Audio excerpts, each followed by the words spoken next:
Tom Barclay here at Spurs training ground, where I'm making my 10 predictions going into the new season for Spurs. Number one, I think Dominic Solanke is going to hit 20 Premier League goals this season. It sounds like a big shout straight away, maybe a bit reactive to Spurs spending 65 million on a player that's scored 19 goals last season for Bournemouth, but has never got anywhere near that kind of those numbers in the Premier League before. But I've watched Solanke quite a bit throughout his career, and particularly his struggles earlier in his career when he was at Bournemouth. And I think he's just completely transformed as a player. I think this is the perfect move for him at his stage of his career. It's the perfect move for Tottenham. He's just the kind of striker they need. They need someone who can press from the front in this Postecoglou style of play. He does that better than anyone in the Premier League. They need someone who can get in the box. They need someone who can be a consistent and reliable finisher. And that's exactly what he is. His numbers show that too. It's not like he scores unbelievable goals out of nowhere, but I don't think that's what you really need in this team, or at least from your centre forward. I think you need someone who is going to be there for all those multitude of cutbacks which we're going to see game after game, just because that's the Postecoglou way of playing. And even though everybody knows that, I still think it's going to be something that's going to crop up time and again, because even if you know what's coming doesn't mean you can stop it from an opposition point of view. And as long as he stays fit, I think he's got the hunger, I think he's got the ability, I think he's got the physicality, and I think he's got the prowess to do exactly that. And I don't think it will be long before he's knocking on the door, getting that England squad.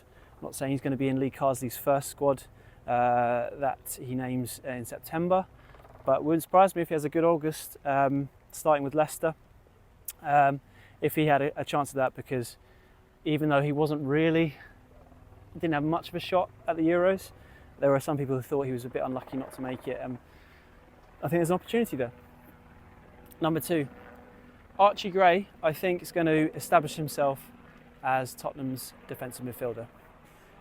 Again, perhaps not the most wild shout, and a lot easier to say after the news that Ibisuma's been banned for the Leicester game by Tottenham after bafflingly inhaling nitrous oxide. It's not like that's particularly baffling, although that is illegal. It's just, I suppose it's not that baffling because of the fact that he's not the first player to do that. What was particularly baffling was the fact that he filmed himself doing it, and has let himself down. He's apologised about it, and Postecoglou has said that there's trust issues effectively there that he needs to rebuild. So that does open the door for somebody else to play that defensive midfielder role. Wasn't nailed on that Bissouma would have it anyway after a up and down season, shall we say, last season at Spurs. When he's at his best, he's fantastic, but didn't quite show that form throughout the season. And Archie Gray, yes, he's 18, but he was fantastic for Leeds last season. Postecoglou is someone who's willing to give young players a chance. They spent big money on him, 40 million effectively, with that 30 million plus Joe Rodon. And from what we've seen, all right, it's pre-season, so it's not the easiest to tell, but he's a player that is slotted in at centre-back. It's not where he's going to play, but he impressed there in the early games. He's got a commitment in the tackle. He seems to have a game awareness. He's got a range of passing that makes you think he's got a real chance as a player generally. He's going to be definitely the young players to watch across the Premier League. And I think he can, in this Postecoglou team, despite his young age, make that position his own across, not maybe straight away, but throughout the rest of the season. Number three, I think this might be Richarlison's last season at Tottenham, if he even makes it past this transfer window. He's a player that it's hard not to like. Not that you're trying not to like him, but he's very honest. He wears his heart on his sleeve. Not to say that I've managed to speak to him too many times, because he doesn't really do English, albeit there was one press conference that he covered last year when England played Brazil, where we did get to speak to him. I haven't actually spoken to him while doing Tottenham duty before, and English was limited, so a lot of it had to be done through a translator. But everyone knows about his struggles that he's had sort of from a mental health point of view, and how very honest and very courageously honest, really, how he's talked about it. And when he's at his best, he's a really good player, and in my opinion, someone who can do things that many players can't, which is why he's capable of scoring some of the goals we've seen for Brazil in particular. But the goal that really sticks out for me for Tottenham was that lovely left-footed volley, instinctive volley, I think it was a volley because it was low on the ground, but against his old club Everton when they drew 2-2, when he was in that brilliant purple patch. And that's just that natural sweet connection that not every player can do. But I just don't think he's got, from what we've seen, the injury durability or the physical durability to deal with Postecoglou's system. And I'm pretty sure that if Spurs got their money back now, they would take it. I still think it's one to watch between now and the end of the window, whether he goes, even though he obviously doesn't. He said he publicly didn't want to go to Saudi Arabia, but if someone else comes in for him and it's sort of move that fits with Tottenham, would not be surprised if he moved on. I still think it's probably more likely he stays, but as I'm sort of predicting here, I can see this well being his last season here. He's going to play second fiddle to Solanke. They've obviously got a lot of games, so there's a good chance he'll get plenty of fixtures, and he can play out wide as well. But even if Solanke were injured, you wouldn't guarantee it will definitely be Richarlison going through the middle again. Even though Son's more expected to be a winger this season, you wouldn't be surprised if he goes there. And Will Lancashire, to be honest, has been impressing in pre-season. Probably still go out on loan. Maybe by the time you see this video, he may well have done. But it's just looking like his options are more and more limited, Richarlison. So, yeah, I can't see a sort of really long future for him here at Tottenham. Number 4, I think this is a bit of a negative one again, because it's not going to be all sort of sweetness and light over everything with Spurs. I think the lack of left-back cover could be quite a problem this season. From what I'm told, and we'll wait to see what happens from the rest of the window, it's not an area they're looking to strengthen, and I think that's a bit of a mistake. I think Destiny Udogie is obviously the first choice. Well, there aren't many sort of behind him in their sort of inverted left-back position anyway, but he's a wonderful player, a young player, still only 21. You sort of forget how young he is.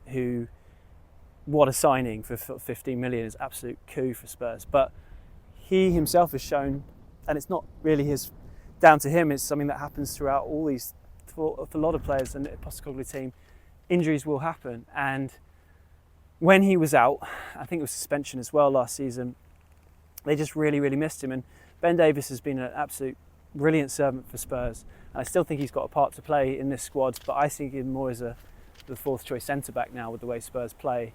I don't think he can really be very effective at all, to be honest, anymore in that left-back role because of the way Postecoglou likes to play it, unless he adapts the system, of course.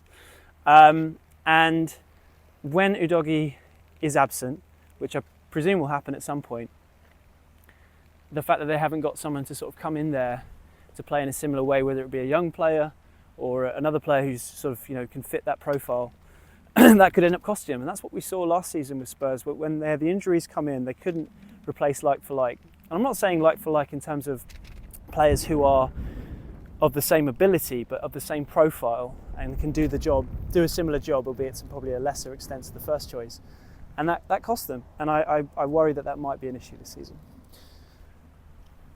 Number 5. I still think the thrilling games are going to continue. That's exciting. From a neutral, as I am, it's just a joy coming to watch Spurs games, whatever happens, because they're just really very rarely dull. I can only think of a handful from Postecoglou's. I'm talking about during Postecoglou's reign. I can only think of a handful last season. Burnley at home in the FA Cup, which ended up being won by a Porro wonder goal. So that was still something to enjoy. Pretty much loads of the games were just brilliant to watch. A lot of late last minute goals. Just why would that change? I just can't see it happening. Just the way they play, the players they've got, the whole ethos of Postecoglou and the messages that he puts into the team. I just can't see that changing, and that's great news for everyone, really. I mean, maybe not to the stress levels of some Spurs fans, but particularly for the neutrals and those who, unless they're Chelsea or Arsenal or other London supporting teams, they're only going to pick up more and more fans, either as outright Spurs fans or second sort of club loves, I suppose, from this way of playing, and that's really exciting. Having said that, number 6, I think they're going to continue to concede goals from set pieces, and that will be something that's very, very frustrating, no doubt, for Spurs fans. I mean, we've only seen it from a pre-season game so far against Bayern Munich, where they conceded a couple of goals now from set pieces. Now, that was something that was explained away, I suppose, after the game by the fact that they've they had 3 of the back 4 probably won't be the starting players. And I do think Solanke coming in, despite being centre forward, his prowess from defending set pieces, corners and free kicks.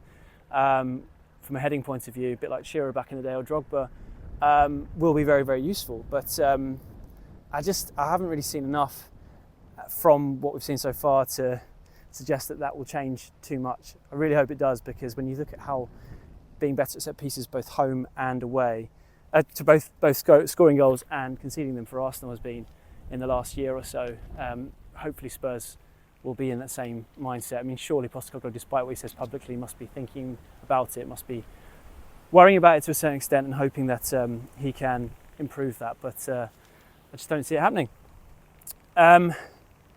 Number 7, if that's where we're at. So Son, pretty sure he's going to be a left winger this season, and to go along with that, because that's not the most wild take, I think it's kind of out there, I think Werner's going to be this super sub this season. Son was played admirably through the middle last season, really, really good, and I wasn't really convinced, to be honest, that he was still had it from a winger point of view. Then he had that game against Trippier against Newcastle and absolutely roasted Trippier in that game, and you thought, okay, no, maybe he just was playing in the wrong system or was just having a bad time, or more specifically, as he pointed out during that last season with Conte, he struggled with injury. So we're definitely going to get used to him playing back out wide left. Hopefully that will suit him better from a more sort of long-term points of view. But I think also I would not be surprised to see him come off quite a lot, because Ange's been happy to do that throughout. He's obviously 32 now, Son, but now he's got the option of Werner off the bench. And whilst Werner does not have the guile or he's a bit more predictable than Son,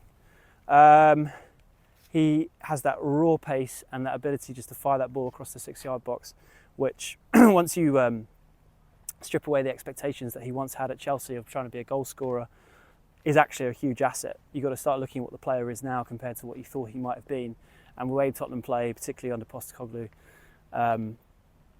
Solanke must be licking his lips. Number 8, I can't see Ange changing too much. I know we saw the Man City game, which will go down, I don't know, in infamy. I'm not really sure. It was one of the most bizarre situations ever, where obviously if Spurs had taken points off City, Arsenal could have won the league. We all know what happened with the press conference, both before and after, and the lack of alignment between a lot of the Spurs fans and Ange on that particular topic. But actually, when you think about that match, they did sort of adapt his tactics a bit, and it was working quite well.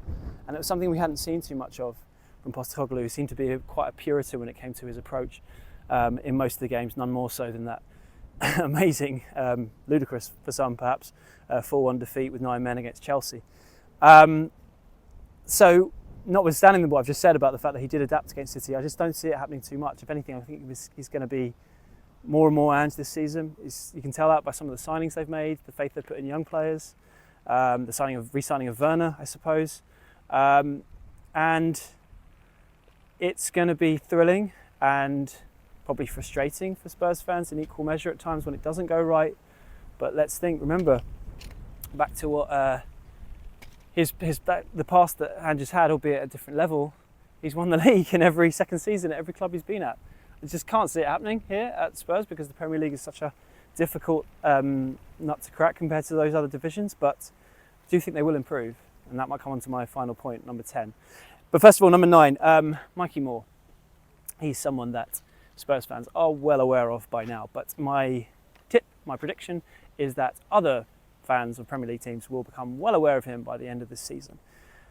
He is only 17, literally just turned 17, day after the Bayern Munich friendly, but he is probably the most exciting player to come through this academy in quite some time. He's someone that everyone's very, very excited about. He's someone who seems to have very assured, also confident, but just like knows who he is in terms of what he wants to say from the things that he's spoken about publicly from interviews, but also just still how he's conducted himself is the sort of the word really that I've heard about him. He's very much a confident young man who, more than anything, is just a really, really talented player. And he's obviously staying around, not getting loaned out like some of the other youngsters. With all the games coming up, I think he's going to have opportunities here and there. And yeah, I can expect by the time this season is out, Mikey Moore probably get an under 21 England under 21 cap by the end of it. I would not be surprised, albeit England aren't always ones to rush players through. But he is someone that, yeah, people are going to know more and more about beyond the Spurs fan base. And then finally, number 10. Spurs are going to make the Champions League. That's my prediction. They obviously came so close last year. The fact that they didn't make it, I guess, must have been disappointing for a lot of fans. But when you look at it in the round, after the season they had and the sort of chaos that Postecoglou inherited and losing Kane on the eve of the season, fifth wasn't a bad finish at all. And this season, I still think Man City are the ones to beat. I still think they're going to win the league. I think Arsenal will improve. They're going to get even closer. And then I think it'll be a bit of a gap. And for me, there's a bit of a jostling for those final two Champions League spots between Tottenham, Liverpool, who've got a new manager, and there must be some sort of drop-off when you lose someone like Jurgen Klopp. I'd be really surprised if there wasn't. But still, they look like they could be pretty competitive, and they've got some very, very, very good players. And then I think Newcastle, just because of the lack of Europe, they've kept hold of their key players. Isak's about as good as there is out there, centre forward. If they get Mark Guehi, that's a brilliant signing too. But it's not a Newcastle video, but I think those three, because I just don't. Chelsea, Man United for me. Man United, I just feel like it's always just waiting for the wheels to come off for both of those teams. Villa, Champions League football now, they've sold a few players. I think Douglas Luiz was key for them. I just think this is wide open for Tottenham. And I think fourth is a very, very achievable target. And I think they're going to do it.